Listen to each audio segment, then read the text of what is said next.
Notes the presence of a quorum. I appreciate you being here this morning. I appreciate our guests as well. We have a short agenda this morning. We're going to move quickly through the agenda. HB 907, Representative Smith.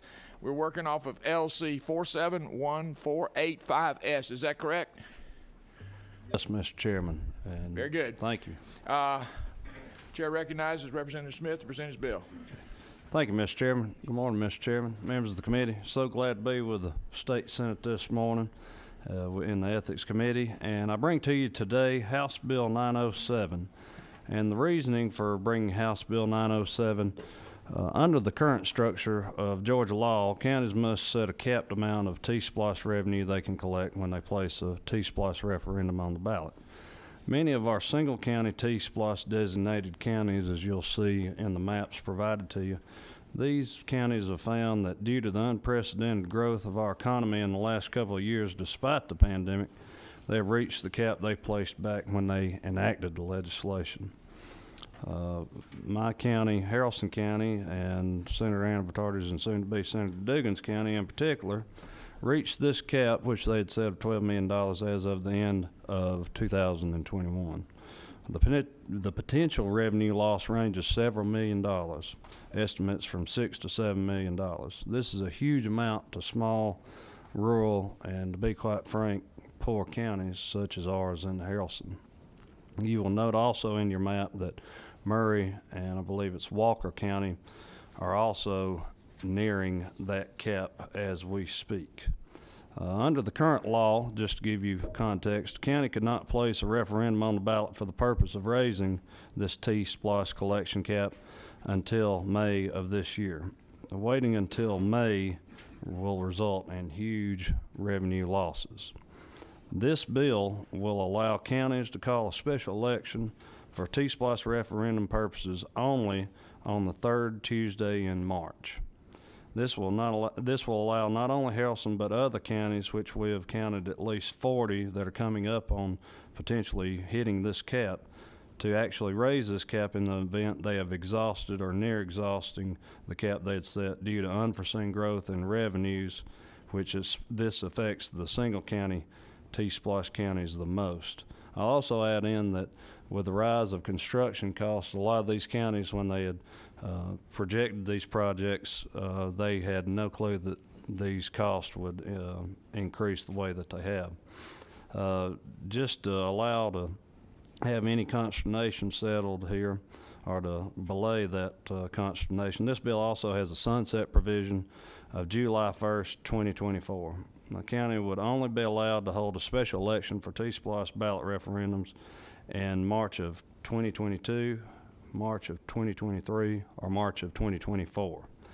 This bill will save our counties from losing much needed revenue they need and not result in the shifting tax burdens that we see burden our property owners in these counties. I will note that both ACCG and GMA supports this legislation. In the House, this received bipartisan support, receiving 137 yes votes. And I do have an amendment, Mr. Chairman. At the appropriate time, I can offer that. Thank you. Thank you, Representative Smith. Are any questions for the author? I understand we do have an amendment. Is that correct? Senator Anna Vitarte.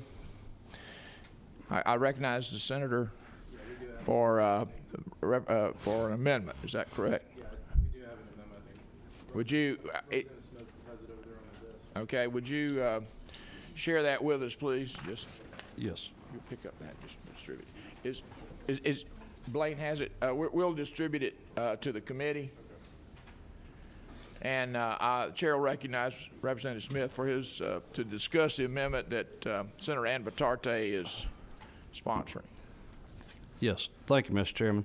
So with the diligence of Judge Quick over in the Lieutenant Governor's office, we have been able to make sure that this language is exactly what we need it to be and not run into any issues with T-SPLOST collection as a whole.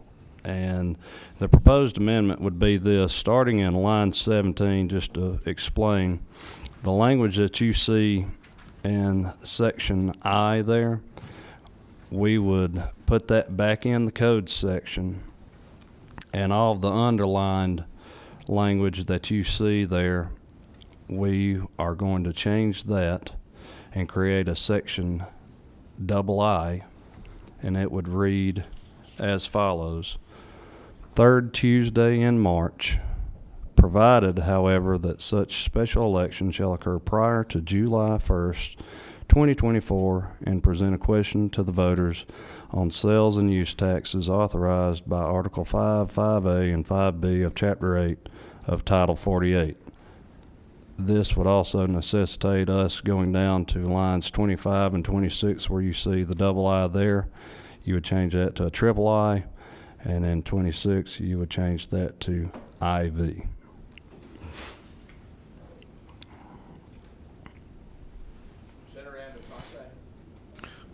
Tarte, do you have any questions? I want to make sure we clarify exactly where this language will change. Yeah, so I'll just say for the record, so we will, as Representative Smith said, basically we will leave in place little I call it little I, strike the underlined new section that was added, and then we will The insert entire underlined new section beginning with the word third Tuesday all the way down to the number 48.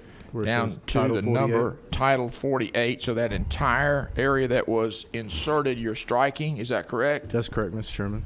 And then you are inserting. We're inserting third Tuesday in March, provided, however, that such special election shall occur prior to July 1st, 2024, and present a question to the voters on sales and use tax authorized by Articles 5, 5A, and 5B of Chapter 8 of Title 48, period.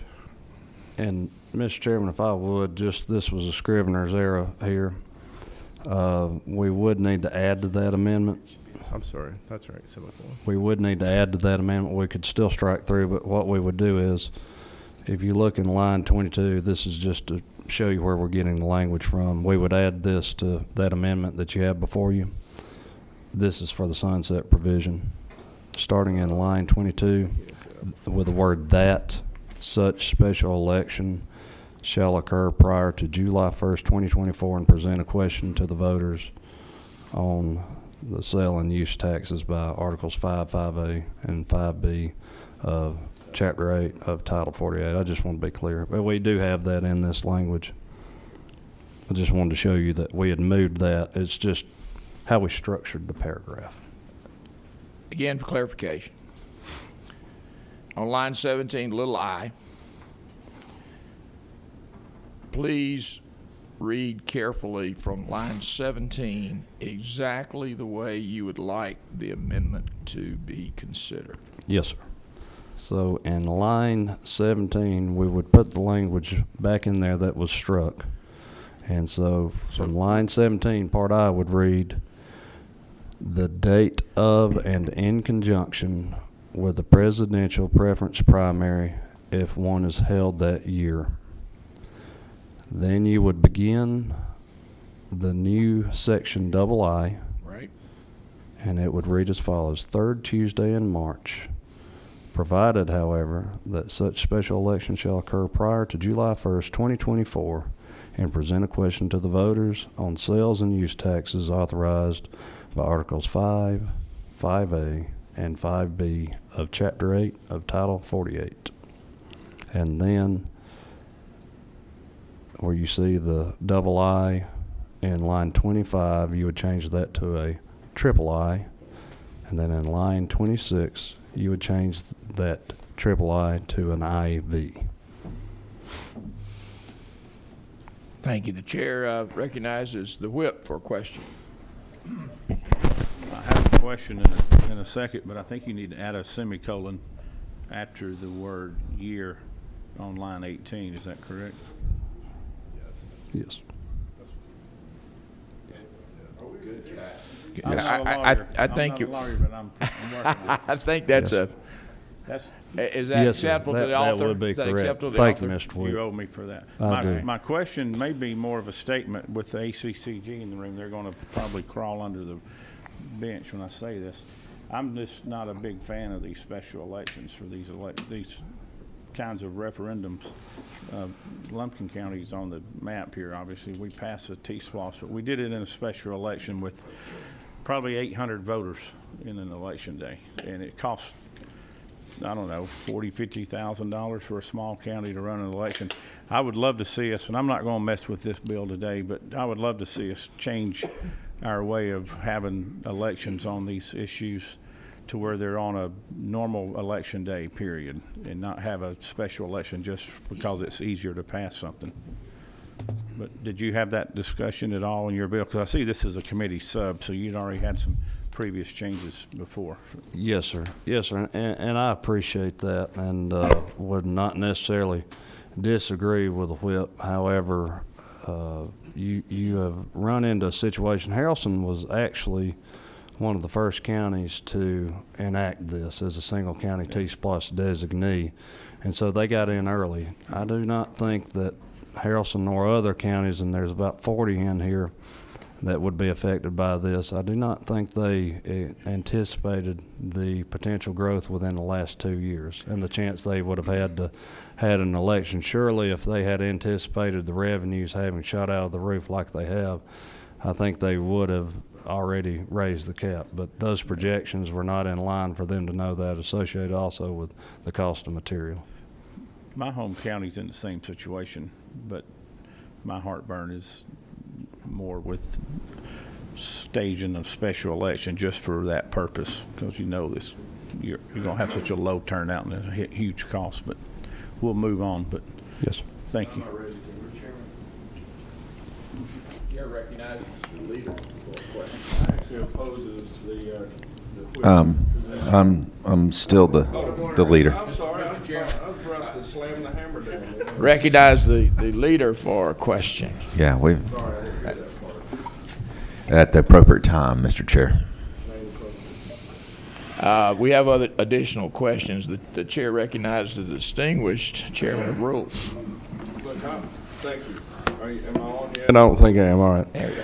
I think an election that best suits the county's direction is what we all need. I remember we used to have more opportunities, and then they went away, and, you know, people like Senator Gooch and who used to be a county commissioner, I'm just shocked that he has that position. I actually think that you should have a vote when you have the most people available. I prefer the general election, to be honest with you.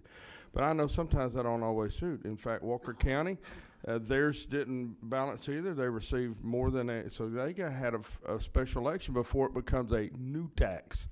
So I think you need to move the ball so it best fits the needs of the county residents and so forth, because I know a lot of them are misled when it comes to voting and so forth.